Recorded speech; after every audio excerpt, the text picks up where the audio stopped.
bringing Gator Nation a different Gator great every episode.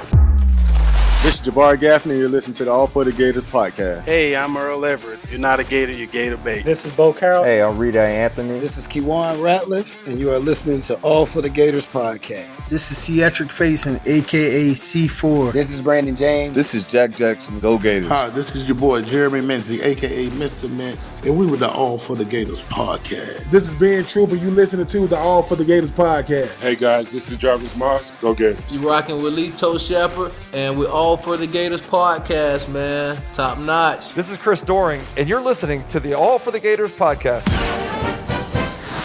And now, your Gator alumni hosts, John, Andy, and Sid. So my son is a huge baseball fan and wrestling fan, right? Taught him well. And he was telling me some wrestling story, and it just popped in my head the idea that maybe on an intro, like today, for our show, maybe we each record a very short 80s wrestling style promo. Nice. Saturday night's main for event the in the podcast. house. I like it. Yes. Are you guys up for that? Is that something you guys Sure. I just want to know, though, is your son going to get like associate producer credits for this bit since he came up with the concept? We're going to bring it into the family business. I like that. Sure. If he wasn't sleeping, I'd bring him in here. He'd probably cut it himself. The promo. I bet he would. I should have done that. Anyway, so I'm going to pick my style to be like Hulk Hogan. I was a Hulkamaniac. So, if you guys want to pick somebody, I don't know. This might just crash and burn, but won't be the first time. We're doing it. Way to pick that low-hanging fruit. Tough choice there. Okay, there you go. Yeah, I could have picked the Brooklyn Brawler, but nobody would care. You ready? Oh gosh, this will be interesting. Here we go. Let me tell you something, brother. When you're looking for a Gators podcast, all you got to do is find the All for the Gators podcast. Listen, say your prayers, eat your vitamins, Jack. Because when you're all for the Gators, you're all for the Gators for life. Yikes. So what you gonna do, brother, when the baddest Gator greats, John, Andy, and Sid, come crashing down on you? It's too sweet. I don't know if that was a crash and burn, but I'm feeling a little more Hacksaw Jim Duggan than Hulkamania right there. It was that bad? Man. It was good, man. It was good. No, that was solid. Good job. Good job. Yes. Okay. Oh, boy. Okay, you guys still have to go, by the way. So That is fair. Okay. who's feeling froggy? Well, of course, mine's the Warrior, Oh, the Ultimate Warrior? His ramblings, and then he finally gets to the point. He was only temporarily ultimate. At some point, he loses the ultimate part of it and becomes just the Warrior. Yep. He had a few different monikers over the years, but he was the man. I liked him. I liked the running into the ring, shaking the ropes, the music, the rock. That was awesome. I'm ready. I'm ready. He was fun. All right, you ready? Yep. I'm not. All right. All right. History tells us, Gator Nation warriors, that a man's legacy is built from the premise that within his life, the moments once lived, become a piece of his history.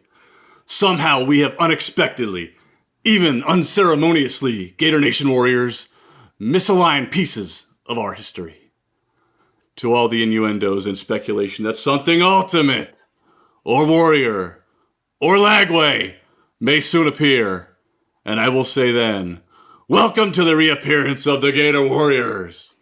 It's about the beliefs of accepting any and all challenges at the cost of losing everything. Gator Nation Warriors, you have lived. Gator Nation, for this one belief. Now, Gator Warriors of the present and future, I come to take you and make you believe, to take it further and achieve that ultimate power once again. And when you do, you will become Gator Warrior greats, and you must then come on the All for the Gators podcast. Yeah! Wow! Gettysburg Address of the Ultimate Warrior. That's what he did. That's what he did. He just did that babble, pseudo-psychological babble. That felt very, very long, though. I can only imagine how long that really was, but it felt really long. Wow. It was pretty long. It was good, man. And you got the snort in. It was Right. good. Hey, yeah, snort. go down at the end. Crucial. Okay. Well, Dude, you got a tough act to follow. that is tough to follow, and thankfully, I think Andy did cut into a little bit of my time, so I'm gonna spare the friends of the show and go for some brevity. So, oh yeah, it's the All for the Gators podcast, not to be confused with the All Gators podcast. Oh yeah, the All for the Gators, hanging with John, Andy, and Sid. Oh yeah, that's all I got. Here you go. I think that went over well. I really do. I can only imagine how that's going to sound. All right. Wow. How do you transition from that to a Gator great? That was good, though. That was fun. I think I popped a blood vessel. So now that we've said our prayers and had our vitamins, let's get back to business. Who you got for us this week, John? Ladies and gentlemen, tonight we have Gator football royalty. A Gator great from the first family of Gator football. His grandfather broke the color barrier in the swamp. His older brother was an All-American receiver. And this man, our guest himself, was on and a big part of the first national championship team at the University of Florida. And now his nephew's roaming the swamp, making ridiculous catches and scoring touchdowns, donning that iconic number 22. It didn't matter what position, this man did it all for his hometown Gators. Offense, defense, special teams. He was a 4-year academic honor roll honoree, student body VP, and on the field, he averaged 5.6 yards a carry and had 21 total touchdowns in the orange and blue.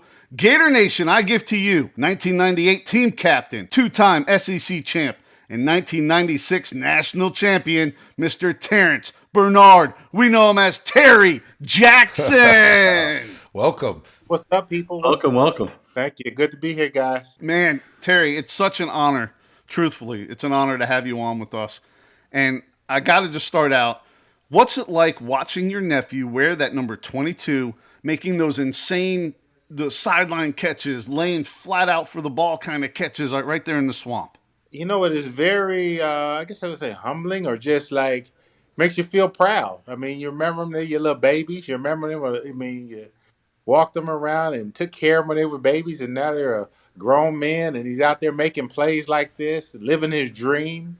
I mean, he's such a soft-spoken guy, always been his whole life, just kind of laid back. To see him out there actually, working hard, playing hard, and doing it with a team he always wanted to play for, and wearing that number, I mean, it makes me feel proud and happy for him more than anything to put that hard work in. And it's kind of expected watching him grow up. I mean, I knew at an early age or around high school that he was, probably have more potential than me and probably his dad put together as far as his speed and strength and those type of things. So it's good to see, man. It makes me feel proud. I'm happy for him. And he wasn't he wasn't a wide receiver growing up, right? He played a little bit of everything. I mean, that's how we all are. Just play everything.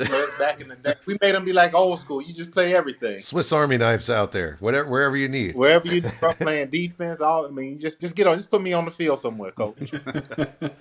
Well, your dad, Willie Jackson Sr., was one of the first black football players to sign with UF in the late 60s, and he was the very first to appear in a game for the Gators.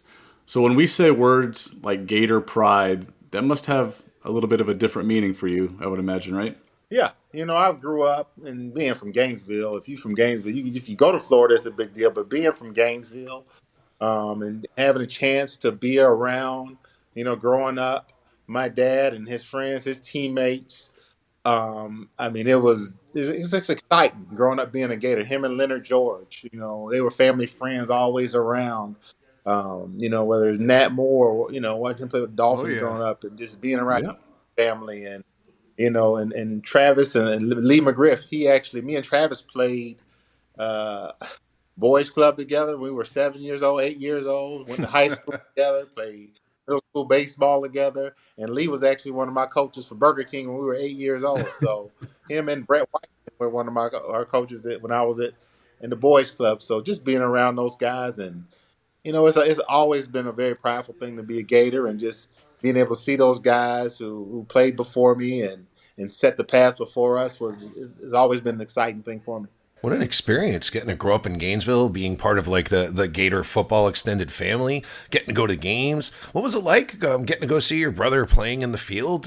I'm sure you were licking your chops waiting for your turn. It was, like I said, it was exciting. Even before he got there, we used to go sell Cokes in the stadium. It was one of the programs he was in when he was still in high school. We would go make money for that program. I think it was Upper Bound, make money for that program selling Coke. So just having the opportunity to go to those games was, I mean, I say we was working them, but still being around and seeing the greats play, whether it's Emmett and, all those guys before him, huge fans of all those guys. And, when I would get a chance to see a guy like walking around campus or walking around town, being from Gainesville, whether that's Lorenzo Hampton, Neil Anderson, James, John L. Williams, those are guys I kind of watched playing growing up and used to say that's me when I'm playing boys club football. So it was being in town and seeing that, being around it was definitely fun. Well, you went to PK Young High there in Gainesville. You were a standout football player, basketball player, and as a Gator fan, you mentioned, wanting to play for UF, of course, but that almost didn't happen. Can you tell us, how you almost ended up going from the Blue Wave to the Blue Devils?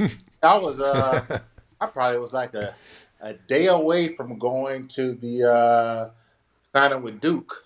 I think I was getting recruited by Mike Heimerdinger, and I think he was the offense coordinator with the Tennessee Titans, and I think he just passed his whole good guy. I remember. And he was like, Terry, I mean, you need to help us make this. You got to make this decision fast. I mean, because signing day was approaching soon, and Coach Ron Zook was like, Terry, hold off a little bit. We're gonna try to find something for you. But we just gotta wait right now. We got some guys we're waiting on, and like I said, they know I'm a Gator. I'm from here, so I'm gonna wait as long as I can. That's where I want to be. The Gators were great. Coach Spurrier, they were winning, scoring points. I don't want to go somewhere and be on a sorry, like I want to win. I want to come to the Gators. I want to be the best in the nation. And, sure. When I went on my visit to Florida, Coach Spurrier's recruiting is like, hey, we love to have you, but if you don't, we're gonna beat you. So I mean,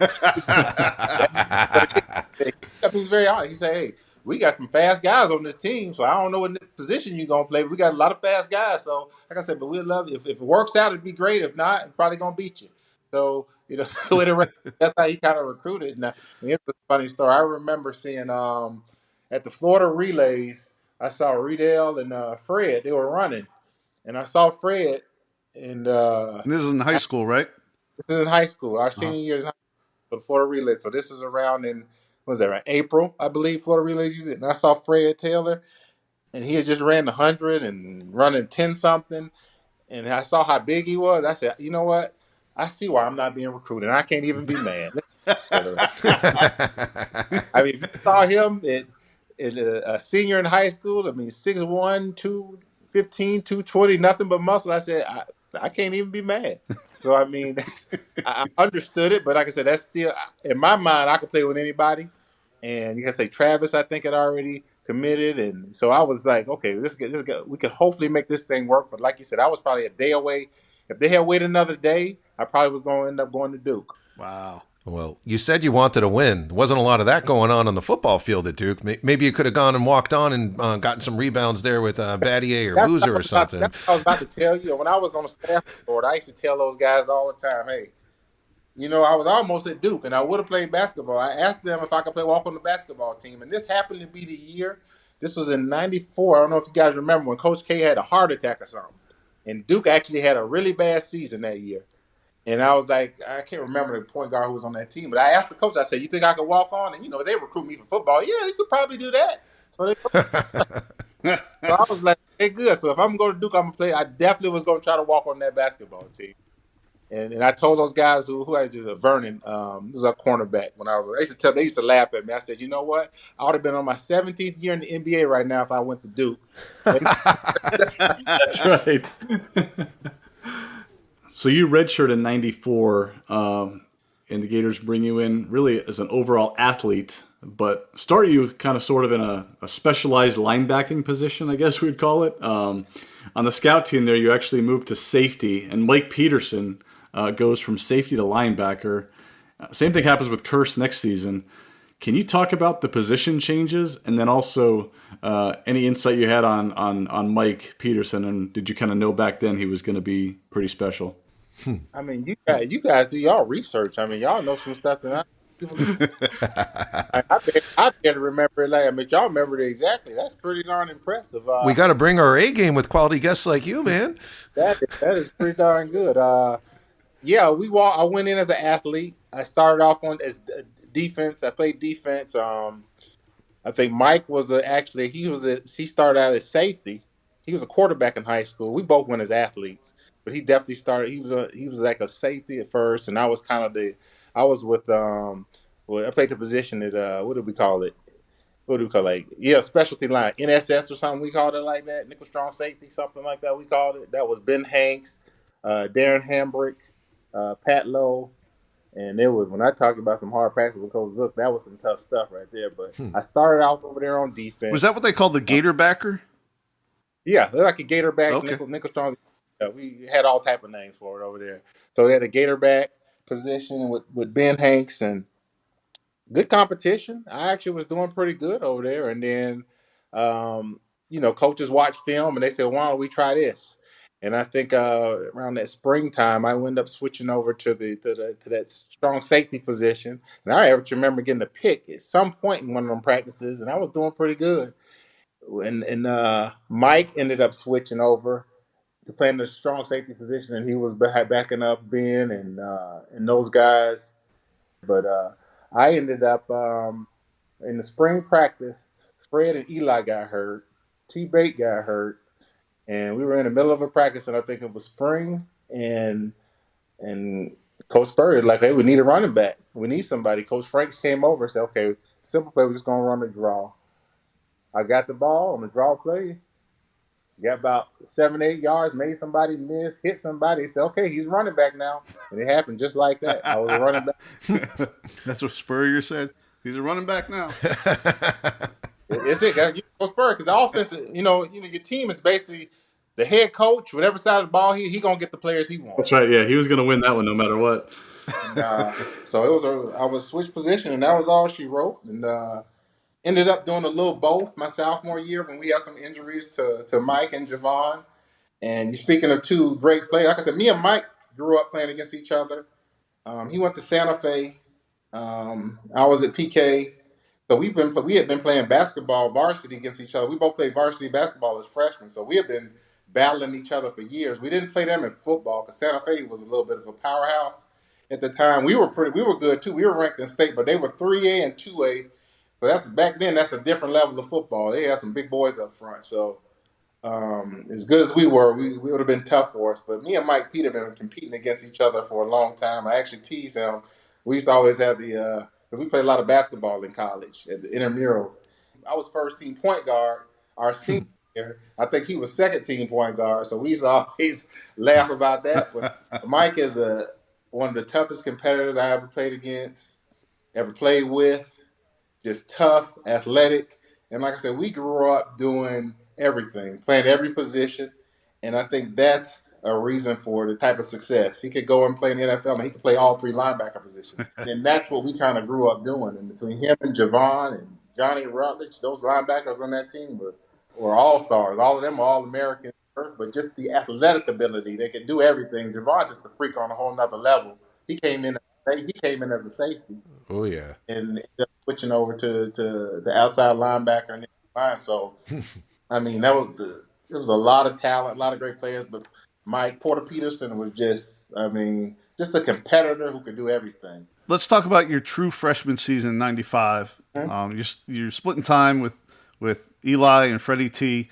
And to start the season, Eli and Freddie T are dinged up, so you get moved up to RB1, right? Season opener, you take care of Houston, 45-21. You get your first Gator touchdown. How did that feel in your swamp? I mean, it's a dream. It's a dream come true. I mean, your first time out on the field, you're getting that opportunity. You put all that work in your whole life to get that opportunity like that. I mean, used to be out there on that turf field after the games when I was a little kid, running around, hoping one day you would get that opportunity. Not even thinking you're gonna get that opportunity. Like I said, we went to PK Young, and you didn't get those type. You just didn't think that was gonna happen until my brother went, then Chris went. So. That time you start believing you could do anything. So, I mean, it was like, thank you, God. I mean, thank you for this opportunity. Just feeling really blessed to have that opportunity to go out there and compete on a great team with great players, great coaches, and they get an opportunity to score a touchdown it was a dream come true. You certainly made the most of that opportunity. In the next game, you get a hat trick, 138 yards, 3 touchdowns. You making Freddie nervous, looking over his shoulder there? Well, I mean, we all thought we were the best at what we did. And I mean, if you look at stats now, I may have played until the third quarter. We didn't finish games back then. Like we used to. That's true. We used to blowouts. By halftime, the games were over for the majority of our games, so we would only play like a half or 3 quarters. You know, even when we did get that opportunity, I think one of us was talking about that the other day about stats. I mean, we would all score. We could have scored 5, 6, 7 touchdowns if we wanted. Yeah. It's like, okay, let the next guy go. And once we really started rotating, like it was like your turn, then my turn. So remind me to tell you guys about when we finished about the Nebraska game at the end of that year. But anyway, like it's my series, Fred. It's your series. When we're all healthy, it'll go this way. It's my series. Whoever starts the game.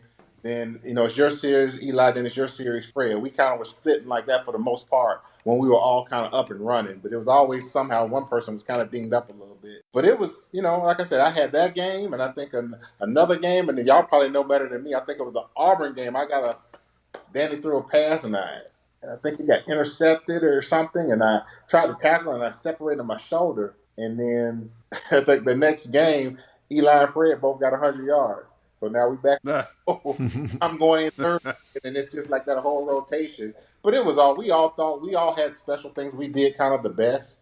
Eli was a great receiver out of the backfield. Draws was great. Fred is probably one of the best. I mean, when you drop a running back, that's what you want. And there ain't nobody, a lot of people who could do what he do, run as fast as he. Him and Eli were probably about the same speed, but Fred is just his size with ballet feet. I mean, amazing.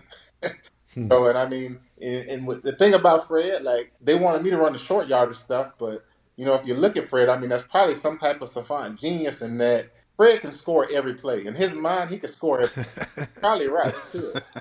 I know I'm not supposed to go 90, 80 yards every play or even break. I'm good for 15, 20, but in his every play, so on a play when you probably supposed to get that 1 yard or 2 yards, Fred thinking how I'm going to score. So I became the short yardage goal line back. I said, Fred, you're going to hit it, you're going to try to score. So, but I think that's a genius on him. Like, he knew way back then he ain't supposed to take them hits. So, and then you had guys like Eugene McCaslin. He's just as good. He's a great player, just as good as all. And you got other guys on that, who could play games, who could play as well. So, we just all thought we were great. We pushed each other to be great. And for the most part, we rooted each other on. We were in the field. Obviously, you want to be the guy to get that 100. But stats wasn't that big of a deal. Like I said, we would take ourselves out and say, okay, go ahead. Huh. If we had the foresight to realize, okay, I could be an All-American or this and that, if I stay in the game and get 10 touchdowns a game, we probably all would have done that. But it was about winning and about having fun and letting everybody get some. You guys take the SEC championship that year. It seemed like it was every year. But that year it was on to that title game you kind of mentioned against Nebraska. So we've heard a lot of similar opinions of that game.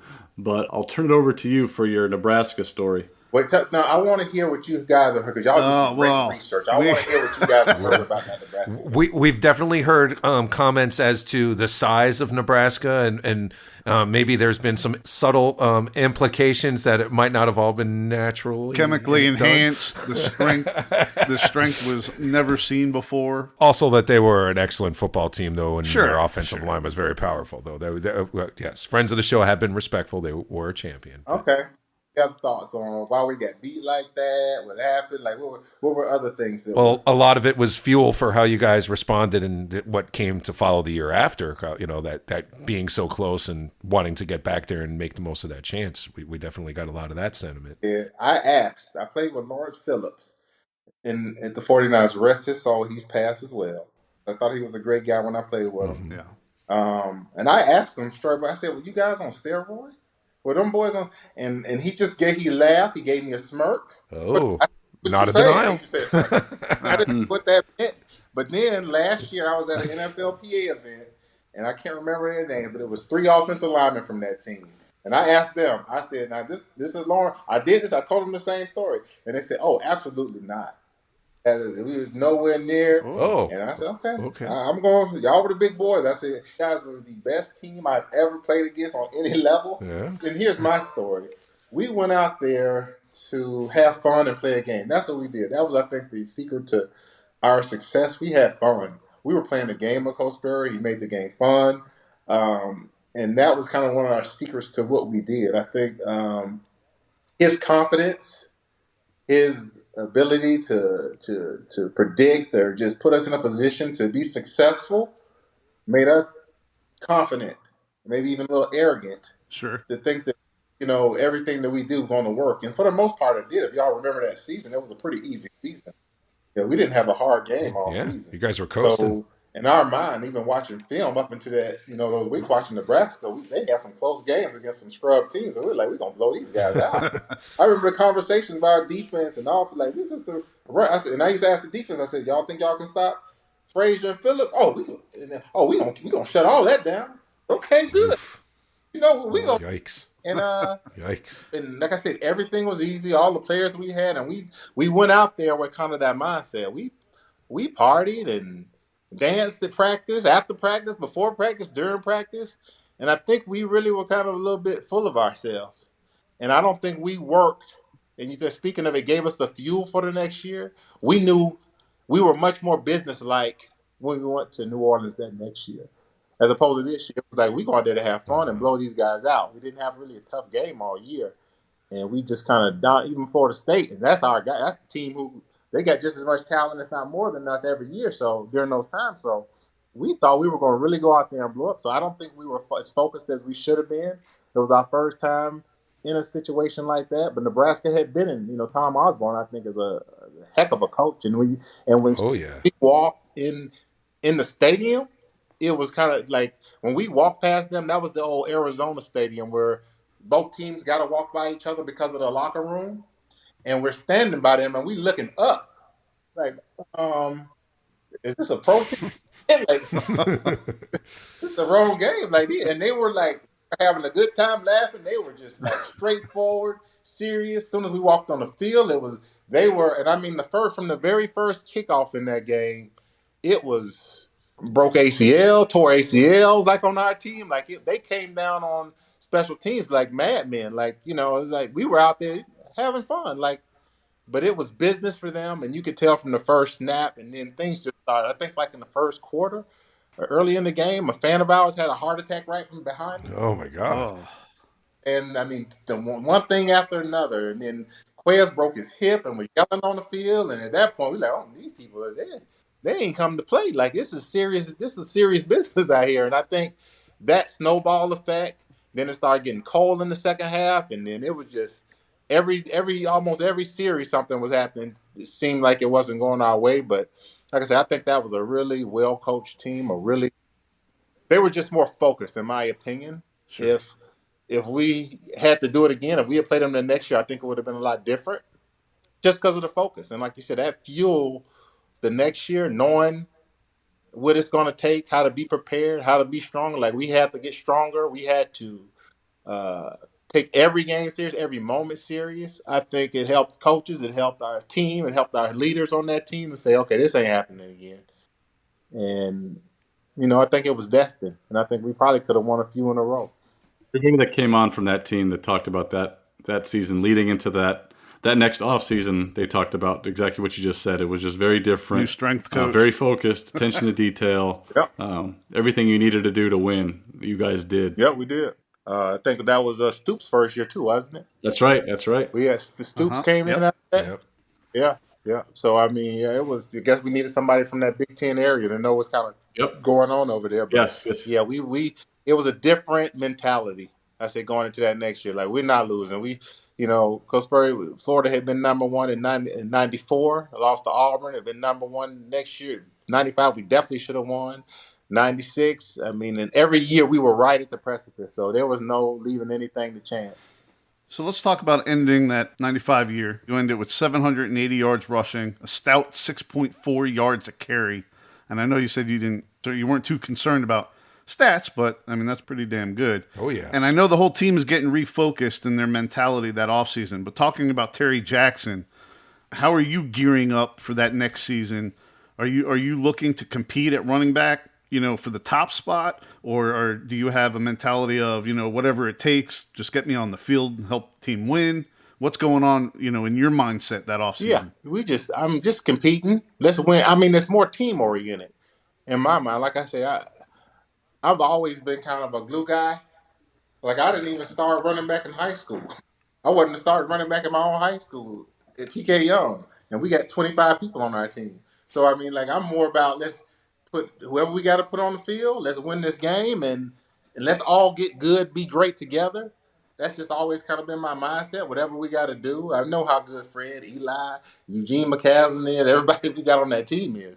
Let's figure out, that's the coach's job to figure out. I'm going to do what I can do, get better, be the best I can be, put myself in position to make plays, and the other thing, and mostly it takes care of itself, and I think it always does. I mean, there's opportunity when other people out there are getting their shine on, but at the same time, let's just get better and win. I think when you have team goals, it makes it, and you have that mindset, and I think it's easy with it was easy with Coach Burry. Our goal is to win, NC on 3. That's what NC on 3. National championship on 3. That was our focus. We had great leadership.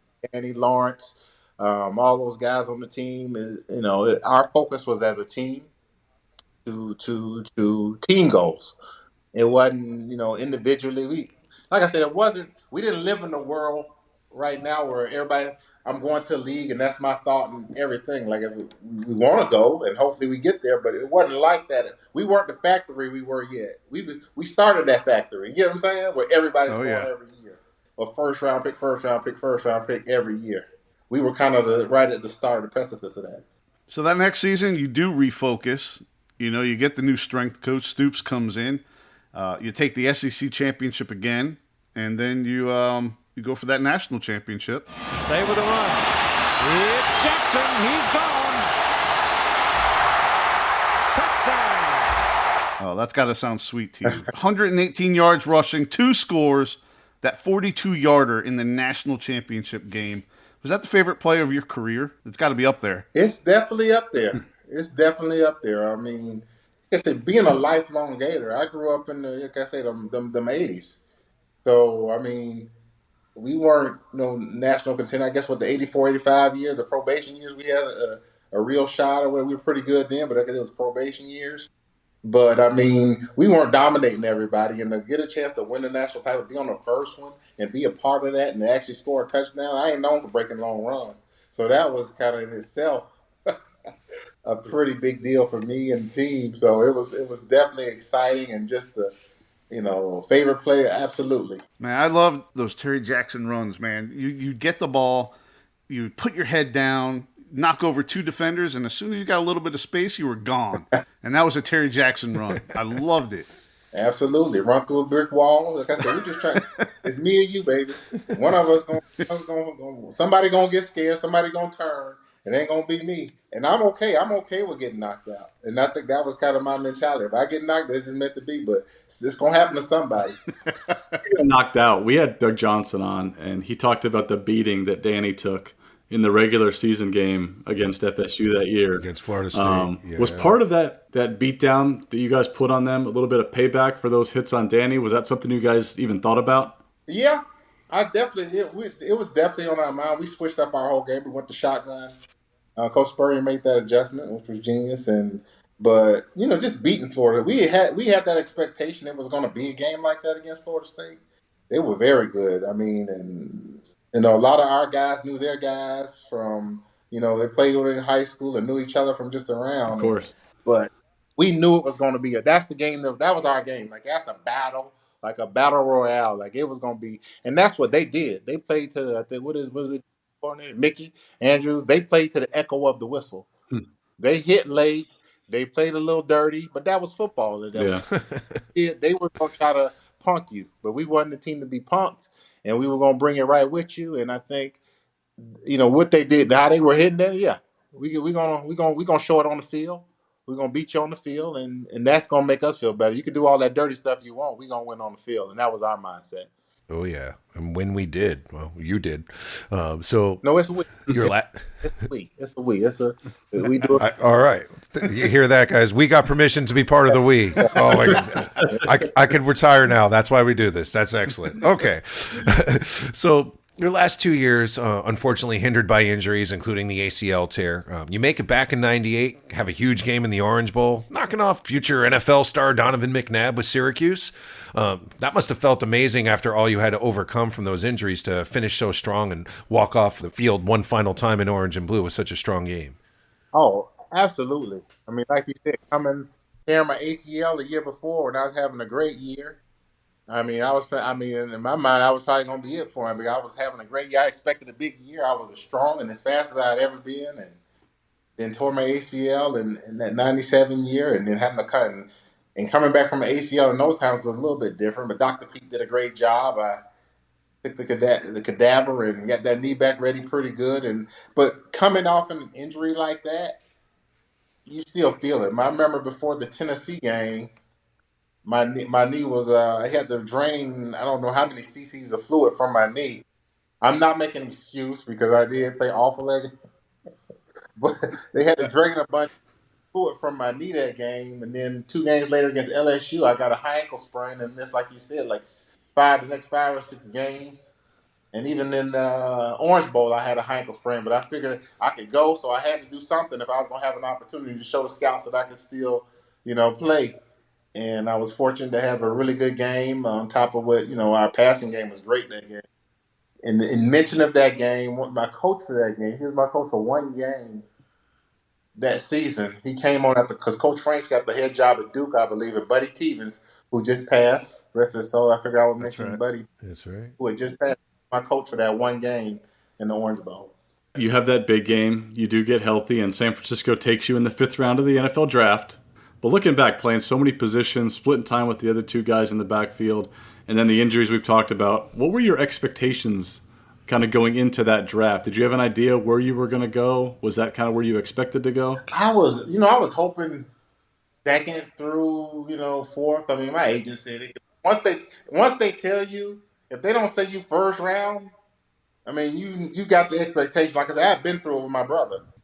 Okay. If you're not guaranteed 1st, 2nd round, then you can go anywhere to not getting drafted. So I mean, my expectation was I hope I would go, and it's just when you start seeing all your friends go and people you played against or you thought you may have been better than getting drafted, you're like, oh my goodness, what's going on here? Like I was about to call. I had went to the what's the big job fair? Job fair expo we used to have in the Sure. Job expo, yeah. A few weeks before, and I think it was somebody from what's the company? I don't remember, but I was about to call them. I was about to say, man, this is. I was that day of the draft, the second day of the draft. I said, guess it ain't gonna happen. Me and my brother and my nephew, sir, we're going to play golf, and our tee time wasn't ready over at UF Golf Course, and we walked back over to the house, and I saw my name go across the screen. They hadn't even called me. I don't know if I saw. They hadn't even called me yet, and I got a call right after and said, "You want to be a 49?" I said, "Okay, this is going to a good team." Oh yeah. At least I thought getting the 49ers. So I mean, I was excited, and like I said, it's just getting the opportunity. It's a blessing just to get the opportunity because a lot of guys who don't even get that call. That's right. And it's a lot of people good enough to play. So it was a blessing. I'm just happy I got the opportunity. So who was it that gave you the call? Bill Walsh, I think, was the GM at the time. Did you have a Hall of Famer welcome you to the NFL on draft day? No, the late draft. This the position coaches usually when it's the late draft picks. They probably call you the first round pick or 2nd round pick. But when you're around 5th, 4th, 5th, 6th, position coach. I Tom Rathman. I think I thought Tom. Oh, but Tom Rathman? Number 44. Yeah. Sure. Yeah. Great fullback. Awesome. So I was a huge fan. So when he called me, I was very excited. Yeah. So you go on to have a very nice career with the Niners, playing all 7 years with them. Again, Swiss Army knife, 3rd down specialist, special teams captain. What do you take away from your time in the NFL and your experience as a Niner? It was an awesome experience. I made a lot of good friends. I mean, they invited me. The owner called me texted me last year, and they invited me. That's John York. He texted me last year and invited me to be the honorary captain for the game against the Cowboys, the playoff game last year. So they flew me. Wow, that's great. They get game ball, sat in the owner's box during the game, and it was real nice, first class, and they gave us. He was one of our special teams captains during the time. Great guy. It was me and Roger Craig who they presented to that game. Oh, all right. So, another great running back. Excellent. You present me with somebody like Roger Craig, put me on that level. It was pretty. It was a great experience.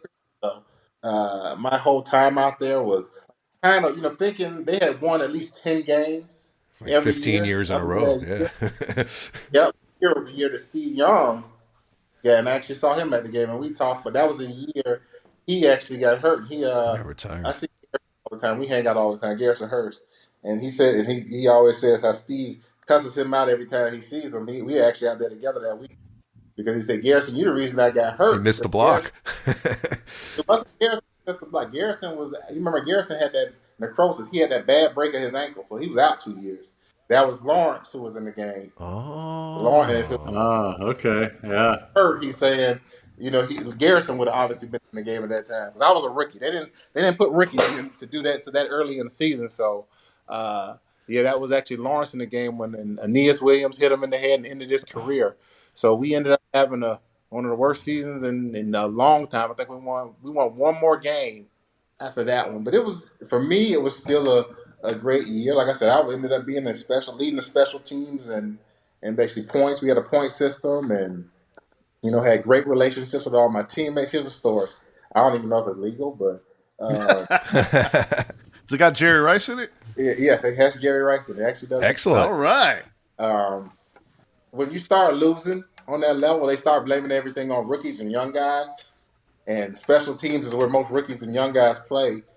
And so it was we had lost those few games in a row, but it was obviously because Steve ain't there. But they start, we got to do better on special teams. And our special teams coach was George Stewart at the time. Coach Stu was a character. And our special teams meeting used to be a show. Like, he would go off on you, right? So a lot of the veterans would come in. And this one meeting, I think it was, maybe the whole team, but I know Jerry Rice was in the meeting, T.O. was in the meeting, Bryant Young. So those NFL royalty, 49er royalty, they were in the meeting. They happened to be in this meeting. And Jerry stands up and says, "Hey, I got whoever lead this special teams. Like, if we get better, whoever ends up leading the special teams in points, I got 10,000 for you." And T.O. said, "I got 5." And J.J. Stokes said, "I got 5." And nobody's thinking anything of this is like game 5 or 6. So we ended up winning one more game that year. The last game of the year, we had a team meeting, and Stu says who led our charts. We saw who led our charts, and I'm sitting in the meeting, and Jerry just comes up and throws me 10 stacks, and I'm like, "Oh my god, nice!" And the other guys weren't really thinking about it, but they did come. They gave me a check, and I think I went right to Vegas after that. There you go. Oh, nice. Yeah. Nice. Excellent. That's a great Jerry Rice story. Something that was my job that was easy. Y'all, like okay. But they were about winning, finding ways to kind of, motivating. But they came from Jerry Rice. We called him World. We called him World. We just call him World because all world. But watching work out, what you get from that, like, that's a life lesson. Like, I remember asking him in training camp because I was like, I don't think I can do this. Like, they run too much. We running too much, too hard, too fast. Like, every day, what are we doing? Like, I'm dying. My body is killing me. I can't go anymore. I'm thinking to myself. And at this time, Jerry's like 39, I think almost 40 years old. I said, World, how you feel, man? How you do it? He said, "Jack, man, I'm hurting too. I'm hurting real bad too." And I can keep going. As long as I know everybody hurting like me, if you hurting like I'm hurting, then I know that I can keep going. And that was probably one of the best lessons I got. Everybody's hurting, but it's who willing to fight through that pain and what he did and how he practiced. And I trust me, 39, and I think when he left the team, he made like 42. I've never seen anybody practice like that. That's how I know when I go to a practice, I watch any team practice, I know if you're going to be any good or not. Because it's how you work, what you do, every play, every pass he caught, 30, 42, 43 years old, he's finishing 30, 40, 50 yards. Yep. Every game rep. He's the greatest football player of all time. And that's why. Yeah. And life lessons for anything you do, greatest rep. Y'all, you do your podcast, every rep is your greatest rep, and you put everything into everything you do, and you're gonna be successful.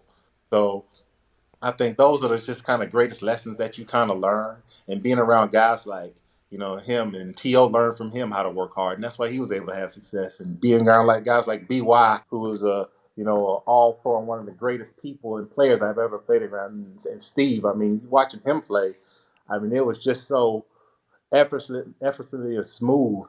Being around those great players at that time, they were a little older than them, but they were still great. And you can just get that essence of why the 49ers were great because of how they worked.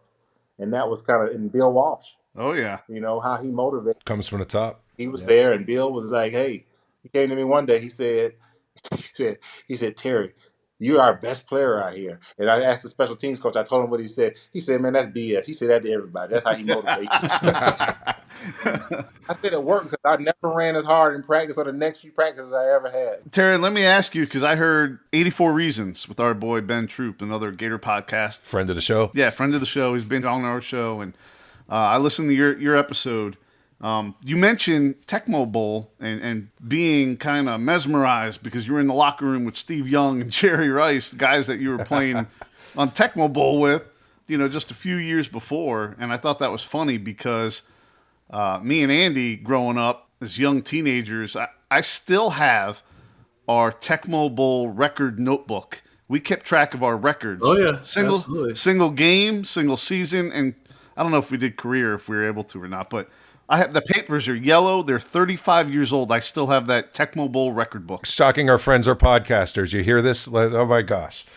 When you got the records, was it the players and their stats, or was it like your records are like who won, lost record? No, it was we put down the player, the year, right, Andy, what the number was. Yeah. And then if it was broke, we just put down the next player, Well, I know who got the records. I mean, Bo Jackson. Oh, yeah. Have to run. Absolutely. Oh, sure. Every play is a touchdown with Bo. Yes, Marco has got to be up there. There was 2 unstoppable plays in Tecmo Bowl. Yep. Mark McCarroll curl and the Bo Jackson. Like, even if you call the right defense, you can still beat them. Yep. Just running that long loop and get around them. Yeah. You're forgetting LT on the field goals. Yeah. Blocking the field goals. That's right. Man, if I would have done better prep, I would have found those notes so I could tell you what the records were. Oh, man. But they were just some stupid numbers after, crazy. After a while. Yeah. Yeah, it was definitely, watching those guys, but it was funny, even because, by the time I was playing, I mean, it was on to, Sega, and then obviously to Madden. Sure. Every game was playing the Madden on, and I used to know some of the players, I used to know from playing Madden. I remember almost saying something to one guy because my team lost earlier that week in the Madden game because of a player. I almost said something to him at the time of the game. That's great. That's awesome. That's funny. Well, doing this show, we've had a lot of great former teammates of yours, and you'll hear it later on, but we typically end the show with a bit. We have one that we call the 5 for 5, where we say one of their teammates' names, and then they tell us kind of what's the first word that comes to their mind or first thing that comes to their mind. So we've had a couple with your name listed, and a couple reactions we got were a little different, so I want to ask about those. So we asked Aaron Walker. Mm-hmm. His answer was coach. And then we asked Zach Zadelis, and he said ladies' man. So can you explain those two to us? This is a family show. Is it? They seem a little different. No. So me and A-Ball played together in the 49ers. He was drafted. He came to the 49ers. Mm-hmm. And they called me coach in San Francisco. So the coaches called me coach. The players called me coach. Everybody called me coach. So either captain or they called me coach. So that's why A-Walk called me coach. Everybody called me coach. That's a good one. So that one, the ladies' man, I don't want to say, I think that was, me and Jesse Palmer used to call each other that for whatever. I think me and Jesse Palmer or somebody, I think it was me and JP played in 49ers together too, but me and Jesse and somebody used to call each other's ladies' man for whatever reason. It wasn't nothing like that. You knew he was going to be a bachelor. You foresaw his future, huh? It was college, so we all had a lot of friends in college. So I mean, and I was a little older than them too, so I know more people on campus, and I'm kind of social. So, but it was just I was sociable. I was very sociable. in college. Well, clearly that experience being sociable in college helped you. After your NFL career, 2008, Urban brings you in to be director of player and community relations. Obviously, this was during that Swamp Kings era. I'm sure you saw the doc on Netflix, as all of us have. What did you think about that? Did you feel that documentary captured that time as you remember it? I think for the most part, I think most people will probably look and say, well, it's a lot left out. Yes. Yep. Because there's a lot of things and and we want to hear, most people want to hear some scandals. And there was a lot of scandalous things or things that could have been touched up on. But I think, in talking to people or whatever, somebody may have mentioned things, there was a lot of those people who may have been involved in those stories or may have known more about those stories didn't want to be involved with the series. So that's why. And they didn't want to, I guess, include people who weren't going to be able to speak up or talk about things. How close are you to the team in that capacity when you're the director of player community relations? I mean, my job was to be around the players, to be around, especially, I would say they probably hired me to be around Percy. Okay. And me and Percy were really close when I was on the staff for the most part. I mean, I was, He's a great player.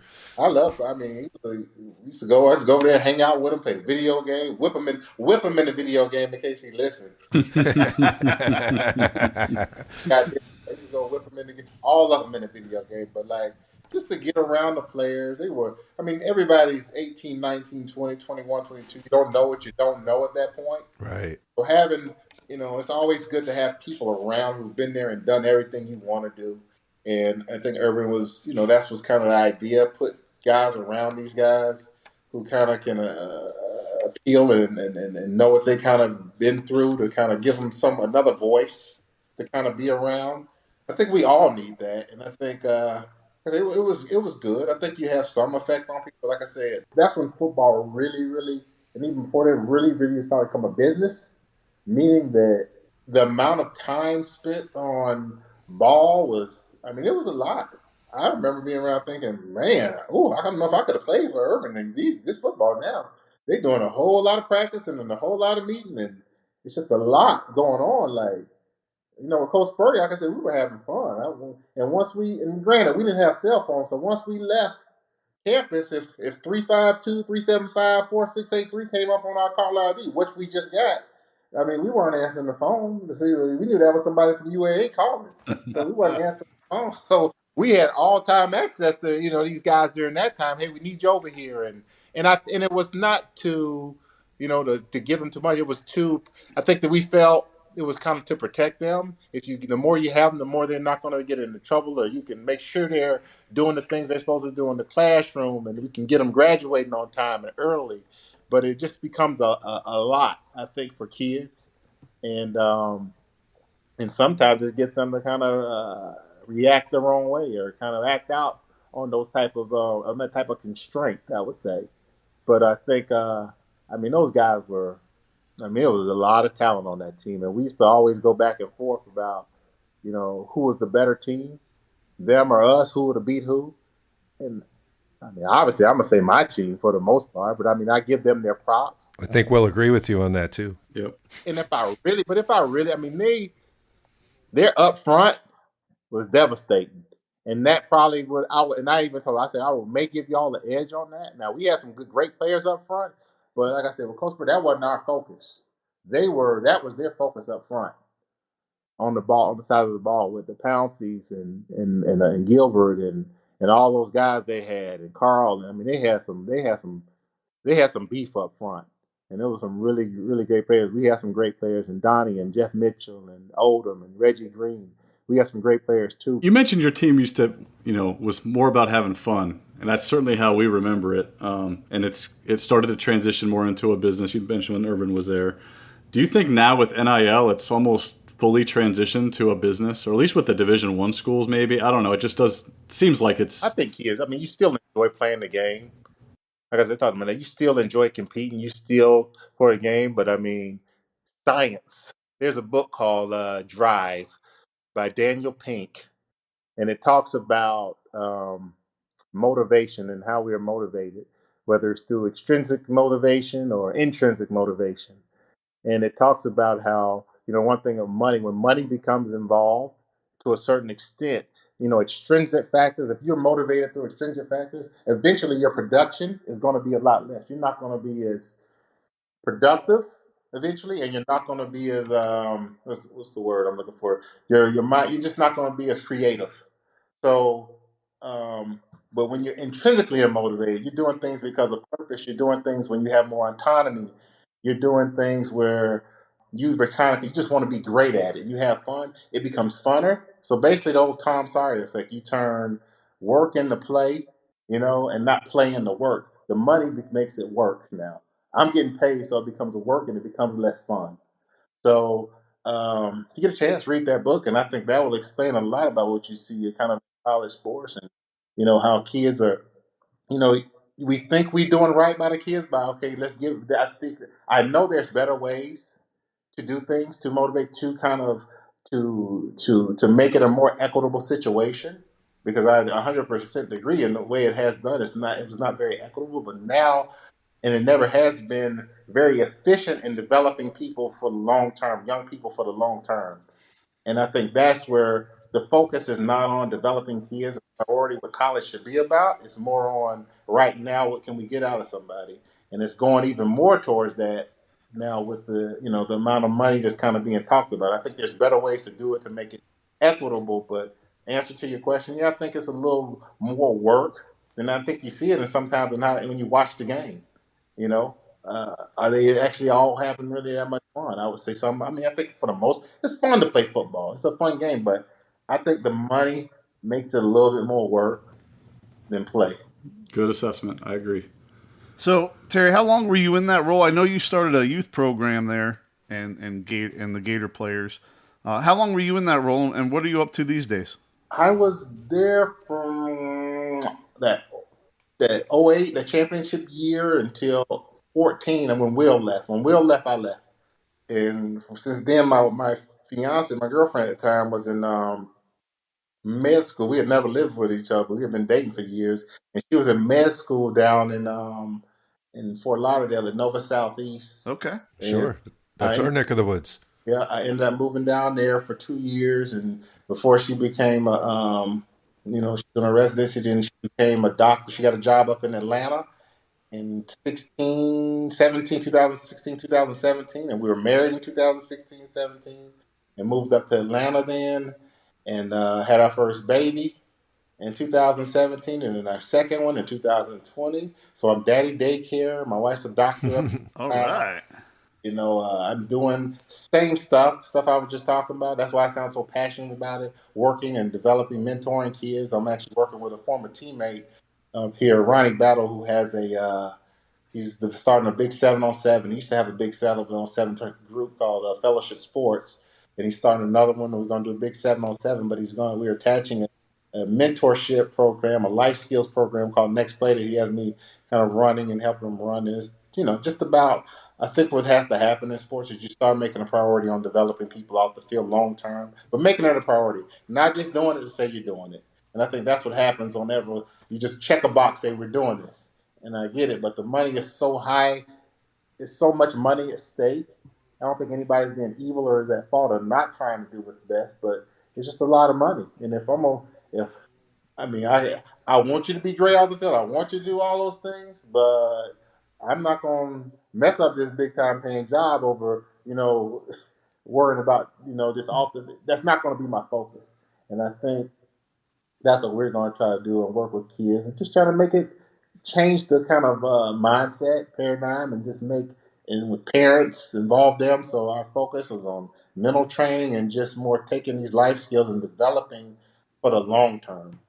So, when you're, whether you go to the league or you get that college scholarship, you have skills and opportunities beyond. Good deal. All right. So to end the show, we're going to finish with a bit. We're going to do an ultimate dog. So you're going to build the ultimate dog at running back. I'm going to give you 5 characteristics of a running back. You tell me what Gator running back from any Gator, in history, you're going to take that characteristic from, and we're going to make the ultimate dog at running back for the Florida Gators. You ready? Okay, yes. All right. Speed. Whose speed are you taking? Speed. I'm going to go with, I'm looking back in them days, because Neil was very fast. Neil was something else that speed. Let me go with Neil Anderson. Good choice. All right. He's one of my favorites. All right. Power. Power. Let me go with let's go with the Palatka boy, John L. John L. Williams. All right. Agility. I'm gonna go with he could be in any of them. I would have to go agility. The smoothest is Emmett. Emmett is the smoothest ever. There you go. All right, next one. Vision. Vision. I want to switch. Go ahead. You can do whatever you want. I want to give Emmett vision, and I want to give Fred agility. Freddie T. agility? Yeah. All right. And last one, hands. Hands? Say it. See. Say it. E-Red is going to probably be like him because record, and I love E-Red, but I mean, I think my hands is like. There you go. Yes. There it is. Last week I would have, but I mean, yeah, I'm gonna give myself with respect to you, E-Red. I'm gonna give myself them hands, but respect to you, knowing that you got all the catching records, I'm still gonna go with myself on that one. And you know who's gonna be really mad at me on this? Eli Williams, because to this day he tells everybody he's the best running back in Florida history because y'all were doing all these. He has the highest yards per carry in University of Florida history, and he's true. He does. And he said he's the best back in University of Florida history. He holds on to that to this day. Wow. And he actually does. But let me tell you about Eli. Here's a story. Eli's the type of person, like, we used to play intramural basketball. Eli could play. He could shoot. Eli would be like 7 for 8 in the game. And it's a close game. And I'm like, Eli, okay, I'm coming to you. I'm going to give you the ball. He's like, I ain't shooting no more. My percentage is too good. I'm like, what are you talking about? He said, my percentage. And it's not like his stats is going to be kept forever, but it is. He wants to go back and tell those stats. So if you see, it may have been some games where he just didn't want to go back in. We say and I ain't going to game. I'm not going to. But he said I ain't back my yards per carry. Story in Nebraska. So and it's a true story. When you get them on, so ask them. So that Nebraska game, you remember that massacre? It was I think we're going into I think I led us in rushing with like 11 yards on 6 carries. You can look at I don't know what it was. It was something ridiculous, something ugly. But I think it's going into the third quarter. Like I said, we used to rotate. And Fred was coming off an injury in his defense. He was coming off an injury. And he had on a knee brace. So I had just went in, and then it was like Eli would go in. Fred hadn't gone in yet. But we like in that second half at this point where it started to get ugly. And it was like downside height. Boom, boom, boom. We was getting hit. And me and Eli said, Eli, it's your turn to go in. I'm not going back in the game. I said, we got to go get Fred. And Fred hadn't played yet in his defense, so we go look for Fred. He's down there with the freshman, with the red shirt. Fred said, Fred, it's your turn to go in the game. He just turned around, laughed, and walked away from it. So I got back in the game because else we wouldn't have nobody go back in the game. It got that ugly at the end of the game, but it was last man standing. Last man standing. But like I said, it was a good rotation. We had a good time and all loved each other and rooted for each other. And the great guys, great teammates, and wouldn't change it for nothing. Well, man, Terry Jackson, it's been an absolute honor and a pleasure to have you on this podcast with us. For everybody listening, go check out 84 Reasons. You'll hear more stories from the great Terry Jackson, Gator football royalty, the Jacksons, and man, it's just this is why we do the show, man. We've had some great guests, but to have true orange and blue Gator legends like yourself telling us stories like this, man, that's why we do it. So thank you so much for taking the time for us. We really appreciate it. And thanks for having me. And remember, every rep, be great. No matter how hard it get, be great. I see why you're named coach. Look at that. Yes. You guys do a great job, and I enjoy being on here with you. Keep it up, man. T-Jax. First family of Gator football. We are now friends of the first family. And if I might, I'd like to point out that our friend Terry said that we're allowed to say we when talking about the Gators. so it's not as officially not pretentious. We got permission. It is official. It was recorded. We want to say thank you, to Terry Jackson. And once again, go to 84 Reasons. Check out his episode there with our boy Ben Troop, friend of the show. So we're not going to end the show with a 2 bits like we usually do. I'm going to throw it to Sid. So go ahead, Sid. All right, thanks a lot. Unfortunately, after such a great show, I hate to end it on a down note, but I'd be remiss if we didn't take a moment to recognize a friend of all of ours, John Charlin, who was my roommate in Gainesville, lifelong Gator fan. His father and 2 of his brothers graduated from there. Unfortunately, he passed, and he'll be watching the Gator games from above from now on, and just like to dedicate this show to him, and you will be missed, my friend. Well said, Sid. Well said. All right, guys. It's been a pleasure. Go to allforthegatorspodcast.com.